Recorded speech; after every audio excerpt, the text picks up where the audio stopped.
kwako twarudi Rabuka, tulofanya twakomesha, machozi yamiminika na dua tunazidisha. Assalamu alaikum wa rahmatullahi wa barakatuh, mtazamaji wa Afrika TV. Karibu sana kwenye kipindi chako bora kabisa, kipindi cha fatawa za hija. Mimi naitwa Rajabu Msami. Tupo na Sheikh Muharram Mwaita, na yeye ndiye ambaye atakuwa anatupatia majibu ya maswali yanayoulizwa kuhusiana na ibada ya hija, lakini pia kuhusiana na yale yote yanayofungamana na mwezi huu wa Dhulhijja. Sheikh Muharram, karibu sana. Na swali la kwanza linaulizwa ni je, mtu akifa akiwa amekusudia kufanya ibada ya hija, ni lazima afanywe hija kwa niaba yake? Alhamdulillah, wassalatu wassalamu ala rasulillah wa ala alihi wa sahbihi wa mawalah.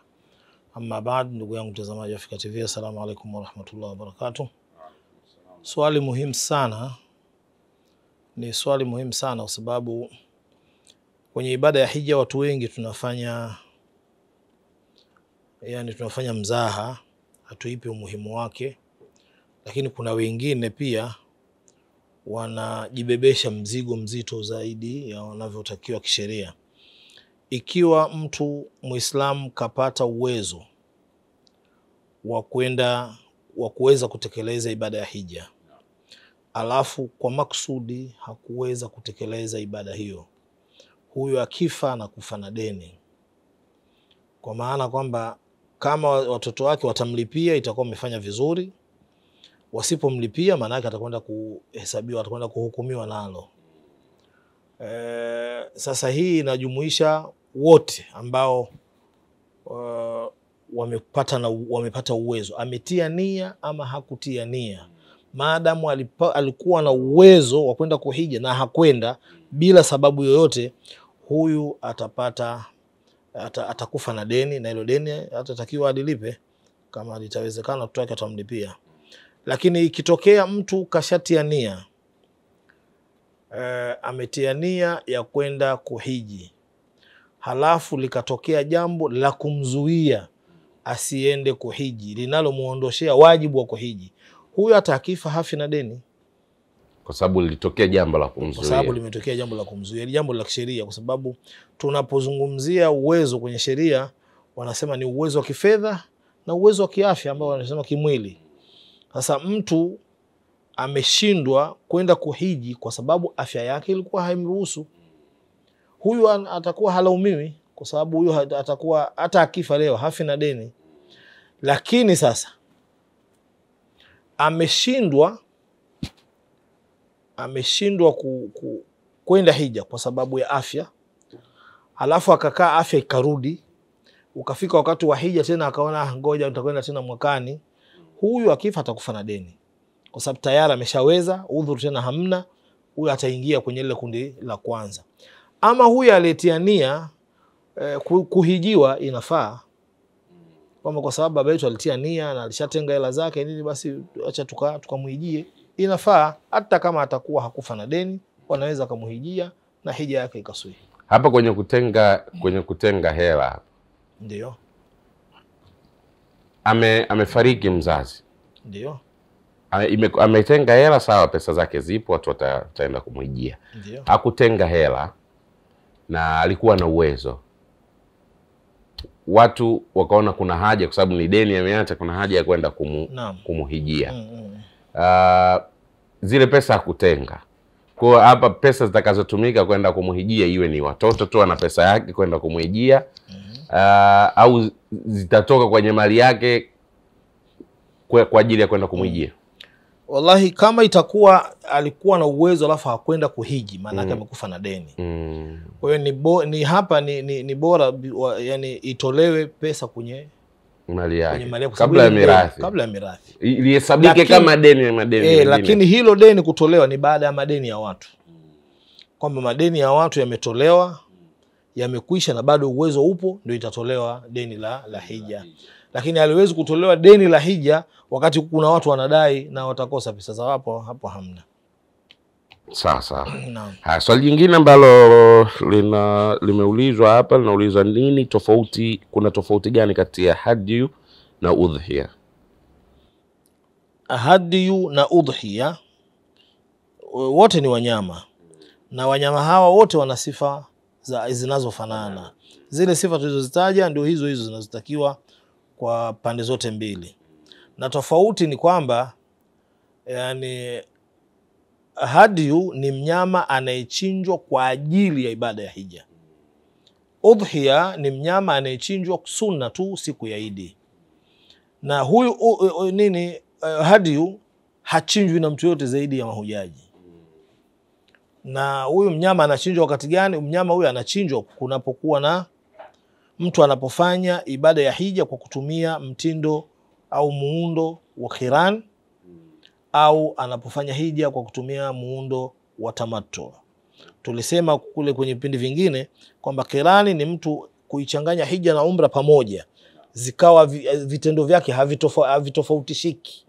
Yani hivyo wanavyofanya ndio umra hiyo ndio hija hiyo hiyo. Ama tamattu vinatofautiana. Unatangulia kufanya umra, unamaliza, alafu unakuja kufanya hija, ili mradi iwe ndani ya mwaka huo huo. Hiyo ndio inaitwa tamattu.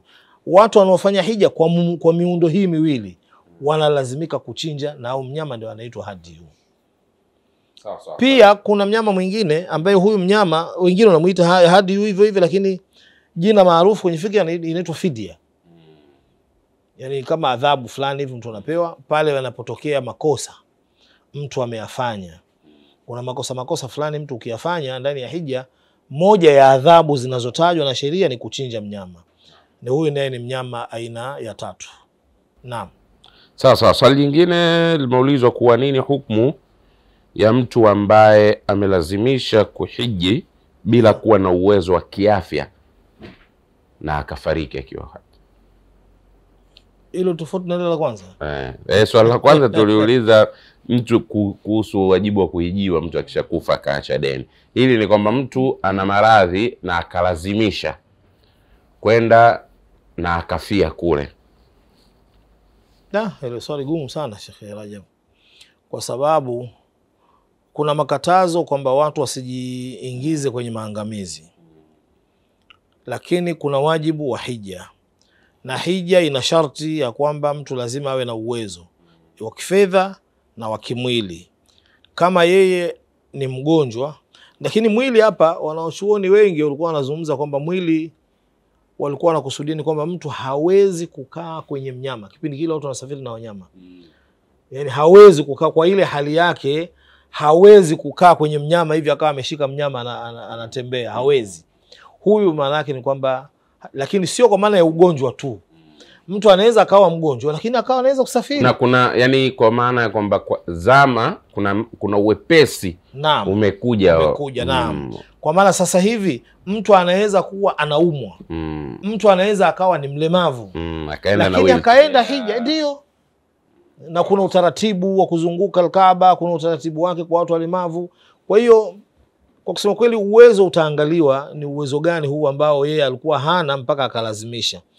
Lakini kusema kwamba akifa labda atakufaje, kwa sababu mimi ninachoamini mtu mpaka ameweza kusafiri kwenda kule, maana yake uwezo kusafiri alikuwa nao. Ikitokea amekufa basi wabi hawa neema, amekufa kwenye ibada.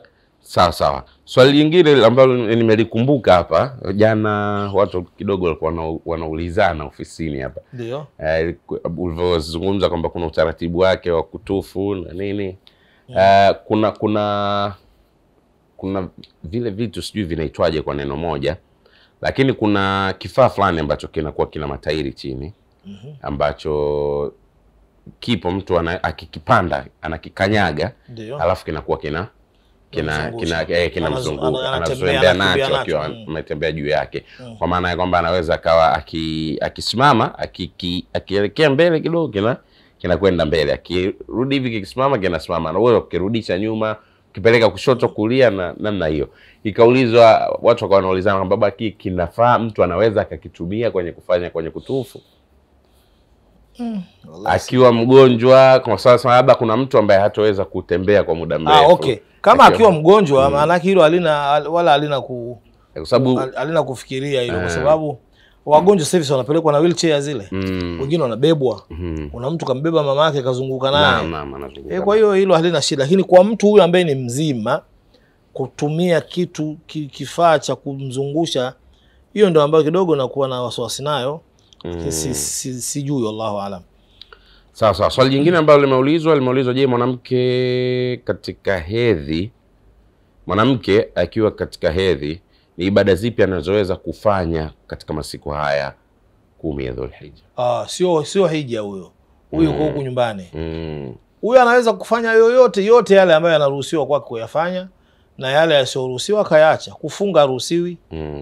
Inabidi asifunge mwanamke akiwa kwenye hedhi ama nifasi. Kuswali haruhusiwi kwa sababu kwenye hedhi na nifasi. Wala siende msikitini, labda akaenda akaingia ndani msikitini akakaa kusikiliza mawaidha. Yote hayo hayaruhusiwi kwa sababu yuko kwenye hedhi. Lakini mambo mengine yote yanaruhusiwa. Kufanya adhkari, kutoa sadaka, yote hayo yanaruhusiwa. Kuwatendea wema wazazi wake, kuwafanyia vizuri watoto wake. Na kwenye adhkari baadhi ya wanaoshauri wanasema mpaka Qur'ani pia anaruhusiwa kusoma. Kwa wale wanaoruhusu kusoma mwanamke akiwa katika hedhi. Kwa wale ambao wanakataza, basi watamkataza kusoma Qur'ani, lakini adhkari hizi za usiku, adhkari za kawaida hizi, istighfari, tahlili, takbira, tahmidi tulizosema, zote hizi anaruhusiwa kuzifanya, wala hakuna tatizo lolote, na wala hatakuwa mpungufu insha Allah. Twende katika zile, kwa maana hapa nilivyokuuliza sema huyu ambaye yupo. Twende kwa ambaye yupo katika ibada ya hija. Hilo tulijibu katika kipindi kilichopita. Kwa faida anafanya kila kitu isipokuwa kutufu. Sawa. Haya, swali jingine ambalo limeulizwa, je, ni lazima kwa mwanamke kuchinja udhiya kama mumewe ameshachinja kwa ajili ya familia? Udhiya ni ibada. Ibada wanafanya wanawake na wanaume kama tulivyosema hapa. Ibada zikiletwa katika sheria zinawahusu wanawake na wanaume. Ndio. Kama mumeo anahusika na udhiya na wewe pia unahusika na udhiya. Sasa kama wewe huna uwezo, hilo ni jambo jingine. Hiyo atakayoshinja mumeo atatia nia ya watu wote wa nyumbani kwake, mtapata thawabu nyote, lakini yeye ndo atakuwa amechinja. Lakini kama wewe nawe una uwezo wako, unaruhusiwa kuchinja. Sio kubaki kwamba wewe unafuata tu alichokufanya mume ndio wewe, hapana. Hata wewe unaruhusiwa kuchinja, kufanya udhiya. Wallahu aalam. Naam. Mpenzi mtazamaji wa Africa TV, kipindi ni Fatawa za Hija, kipindi ambacho kinakupa fursa wewe mtazamaji kuweza kuuliza lakini pia kusikiliza fatawa mbalimbali au majibu mbalimbali ya maswali yaliyoulizwa kuhusiana na ibada ya hija, lakini pia yote yanayofungamana na mwezi huu wa Dhulhijja. Kwa sasa tukapate mapumziko mafupi, halafu tutarejea kuweza kuendelea na kipindi hiki.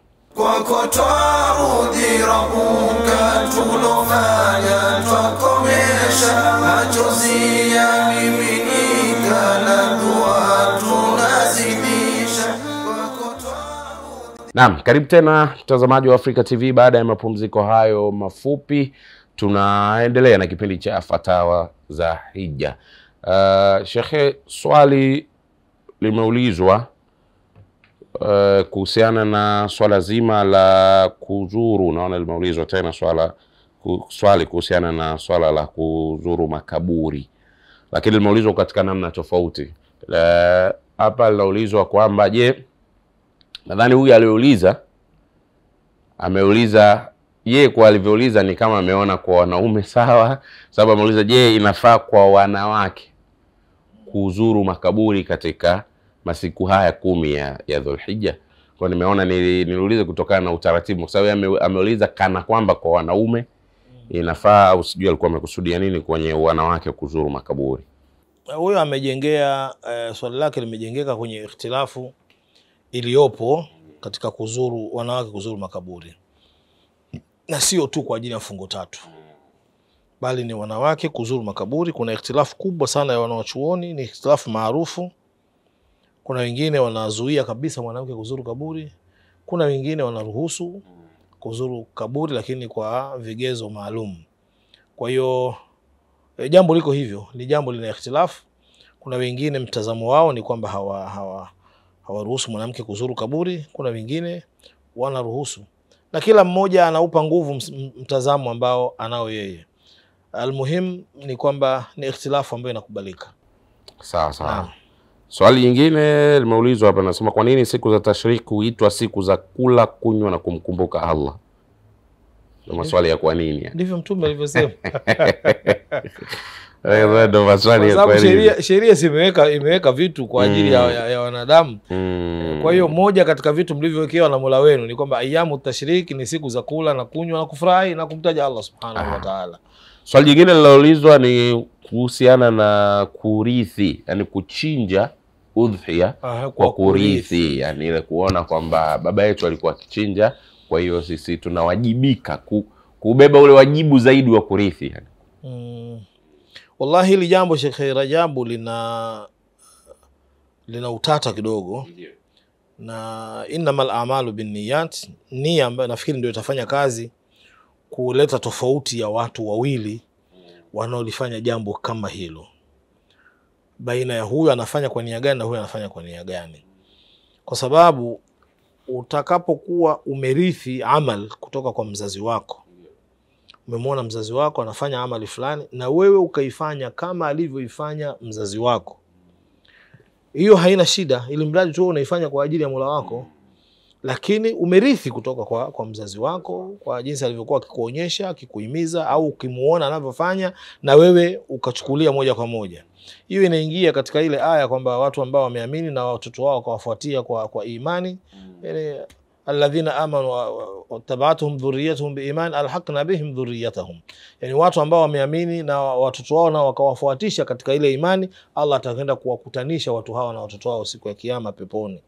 Kwa maana kwamba mzazi ameamini na akafanya mambo ya ile imani, watoto nao wakafuata ule mkumbo wa baba yao, wakafuata imani ile walioamini na wakafanya yale wanayofanya, hiyo haina shida. Lakini ikiwa swala tunatekeleza ada ya baba yetu, ili kwa kusema kweli litakuwa lina utata. Ikiwa utekelezaji ni wa kumuenzi baba yenu, kwamba sasa baba alikuwa akifanya, sisi tutaonekana vipi tusipofanya, hii kwa kusema kweli haitakuwa sahihi, ni ibada ambayo itakuwa imepoteza ikhlas. Kwa hiyo watu wawe makini, vitu vinavyofanywa na wazazi wetu sisi tukija kuvifanya tuvifanye kama ibada na tusivifanye kama kumwenzi mzazi au kutomwangusha mzazi na vitu kama hivyo. Sawa sawa. Naam. Swali jingine linauliza, kuna hukumu gani kwa watu ambao wanapandisha bei za wanyama katika msimu huu? Hii biashara. Biashara na huu ni msimu wa biashara. Kwa hiyo hakuna shida yoyote. Hakuna shida yoyote. Isipokuwa tu kama tunavyosema, Muislamu kwa kawaida anakuwa mtu mwenye huruma. Huruma ya Muislamu kwa zile tabia zake za Kiislamu inatakiwa ionekane. Kweli ni fursa ya kibiashara, lakini usichukue hiyo fursa kwa 200%. Ichukue hiyo fursa kwa kiasi, usichukue mpaka ukaumiza wenzako ikawa hata ibada ya kuchinja yenyewe imekuwa nzito kwa sababu ya bei mnazopandisha. Naam. Swali jingine laulizwa, hujaji anatupa mawe mangapi kwa kila jamarati kwa siku moja? Kila jamarati inapigwa mawe 7. Kwa ile siku ya Idi atapiga mawe 7 tu, lakini siku ya pili atapiga 21, siku ya tatu 21 na siku ya 4 21. Naam. Sasa swali jingine linauliza, ile imeshaulizwa, takbira zinapigwa mpaka siku gani? Ni wakati gani takbira zinapendekezwa? Hii swali naona halijakaa kueleweka. Nauliza ni wakati gani takbira zinapendekezwa baada ya swala? Swali jingine linaulizwa, Hana shida pia. Swali limeulizwa hiyo, ni wakati gani takbira zinapendekezwa baada ya swala? Katika maeneo ya takbira, yani kama tunavyofundishwa ni kwamba katika hizi siku za takbira, Muislamu kila mazingira yake yanapobadilika anatakiwa alete takbira. Ni sunna hiyo pale mazingira yanapobadilika. Kwa mfano alikuwa anatembea kwa mguu, akipanda gari atakiwa alete takbira. Sasa gari inaweza kaendelea muda mrefu akawa amenyamaza, sawa? Ikifikia gari imesimama anashuka, anatakiwa akumbuke alete takbira. Kama labda atakuwa yeye mwenyewe ana drive, kama akipandisha mlima, hapo ni sehemu inapendekezwa takbira. Akiwa sasa anashuka anatakiwa, yani kila mazingira yanapobadilika ni sunna yeye kuileta takbira. Lakini pia anapoingia sehemu zenye watu kama hivi sokoni, wapi, anapoenda maeneo ya watu wengi, hayo maeneo yote ni maeneo ya kuleta takbira. Naam. Sawa. Swali lingine nauliza ni nani anayetakiwa kusema takbira kwa nguvu, wanaume? Wanaume. Maana nauliza wanaume tu, wanawake au na watoto? Wanaume tu. Watoto ukichukulia watoto hawezi kuwa na shida hata wakiwa wa kike, lakini watoto wa kike nao wanatakiwa kujifunza kwamba wao hukumu zao zikoje. Kwa hiyo watoto wa kike nao ni bora vile vile wakafanya kama wanavyofanya mama zao, ili wasije baadaye wakazoea. Lakini mtoto wa kike hata sauti yake kinyanyuka haiwezi kuleta shida, lakini sauti ya mama ndio ambayo inakatazwa kutolewa hovyo hovyo, na ikitolewa itolewe katika mazingira maalum, kwa sababu ukisema mtu alete takbira zile hawezi kuleta sauti kavu kabisa nini, lazima tu kutatokea ile mnyambuliko ambao unakatazwa kwenye sauti za wanawake. Kwa hiyo ni wanaume ndio ambao wanatakiwa kutoa takbira, tena walete takbira mpaka sauti zikauke. Rasma, kuna hukumu gani ya kuacha kuleta takbira baada ya swala katika siku za tashrik? Hakuna chochote, ni sunna katika sunna za siku hizi, na ukiona kwenye swala haikuleta takbira, wewe leta takbira tu popote. Naam. Kuna uhusiano gani kati ya kuwarehemu marehemu na Idi hii ya Adha? Hakuna mahusiano yoyote, ni watu tu wamejipangia, na hivi vitu kwa mpangilio huo usiokuwa wa kisheria vinaweza vikaufanya si mpangilio sahihi. Kuwarehemu kwa maana ya kuombea dua watu waliofariki, ndugu zetu, ni jambo linaruhusiwa kisheria kwa utaratibu wake, ambao utaratibu wake ni utaratibu wa uhuru. Yani hakuna taratibu maalum zilizowekwa za kuwarehemu maiti, kwamba watu waite mashehe, kutandikwa majamvi, kuna chai, kuna ubwabwa, kuna nini. Hapana. Mtu unawarehemu wazazi wako, ndugu zako popote pale, kwenye swala, nje ya swala, kwenye huko kazini, mwanamke yuko jikoni anapika huko anawaombea dua na kuwatakia msamaha wazazi wake na ndugu zake. Hiki ndicho kitu ambacho kinaruhusiwa, na hilo linaruhusiwa kwa wakati wowote. Lakini tukishaweka utaratibu kwamba ni Idi ya mfungo tatu mpaka Idi ya mfungo tatu, hapa na vile vile kutakuwa kuna shida. Nani kakwambia upange mfungo tatu mpaka mfungo tatu ndio siku ya kuwarehemu maiti? Na kwa nini linaingia ile swala la kuzuru? Kwa nini kuzuru makaburi kwenu mnazuru mfungo tatu mpaka mfungo tatu? Na bid'a nyingine kabisa za kwenda kusafisha makaburi. Watu wamekaa makaburini. Yaani watu wanafanya kama watu wanaenda kutembea kaburini. Saizi yani msimu huu makaburi mengi yanakuwa masafi, yani yanakuwa yamesafishwa masafi, lakini sasa ndio mpaka mwakani. Tena alafu sasa sio tu kusafisha, watu wanaenda kukaa kabisa pale kaburini siku nzima, watu wanatia story, watu bwana mmoja anaduka karibu ya kaburi, sasa akifika muda huu na inabidi ninunue udi karibu katoni nzima. Anaduka karibu na makaburi, kwa sababu nauza sana udi. Nautumia kwenye nini Waislamu makaburini udi? Unaona sasa hata usiokuwa Waislamu. Mangi anauliza kabisa, anashangaza mnafanyaga nini udi? Swali jingine linaulizwa, kuna utofauti gani wa fadhila ya kufunga Arafa na Ashura? Ashura nakumbuka Mtume alisema, alitaja inafuta madhambi ya mwaka mmoja. Sijui ni uliopita ama utakao kuja, lakini nafikiri uliopita. Lakini Arafa iko miaka yote, inafuta yaliyopita na yanayokuja. Sawa sawa. Swali jingine linauliza, je, kuna utofauti wa swala ya Eid al-Adha na Eid al-Fitri? Tofauti kwa maana ya nini? Nadhani utekelezaji swala liko hivyo hivyo labda. Utekelezaji ni mmoja tu. Swala liko hivyo hivyo, kuna utofauti kati ya swala ya Eid al-Adha na Eid? Hakuna utofauti. Zaidi ya kwamba ile inaswaliwa baada ya haji, ile inaswaliwa baada ya Ramadhani. Lakini zote ni swala, utaratibu ni kuna tofauti vidogo vidogo, tena sio tofauti ya swala yenyewe. Kwa mfano sisi tunapokwenda kwenye swala ya Eid al-Fitri, ni sunna kula kwanza kabla hatujaenda kuswali. Na ama swala ya Eid al-Adha tunatakiwa tukaswali kwanza alafu ndio tuje tule. vitu kama hivyo, lakini tofauti ya utekelezaji wa swala yenyewe sijauona. Haya, swali jingine nauliza, inadhani lishajibiwa, ni watu wangapi wanaruhusiwa kushiriki katika kuchanga ngamia? Watu 7. Lishajibiwa. Swali jingine naulizwa, je, inaruhusiwa kuchinja kabla ya kuswali Idi? Hiyo jibu kwa watu kwa mahujaji ndio. Kwa mahujaji haina shida. Swali jingine naulizwa, ni siku zipi ndio zinaitwa Ayyamun Nahr? Ndio zile sema siku moja tu. Ayyamun Nahr ni siku moja. Ile siku ya Idi ndio inaitwa Yawmun Nahr. Zilizobaki zinaitwa Ayyamut Tashriq. Sawa. Japokuwa zote unaruhusiwa kuchinja. Sawa. Swali jingine linauliza kuwa inaruhusiwa kuchinjwa kuanzia lini na kumalizika lini? Ndio siku hizo ambazo tumezitaja. Swali jingine linauliza tofauti ya kuchinja kwa ajili ya udhiya na kuchinja kwa ajili ya kula tu. Kama ibada ya kuchinja haina tofauti, zote tunachinja kwa ajili ya Allah subhanahu wa ta'ala. Lakini hii ina sababu, hii ya udhiya ina sababu. Ndio. Sababu yake ni sunna maalum ambayo imewekwa katika Uislamu, tuchinje katika kipindi hiki cha udhiya, na ni ibada maalum.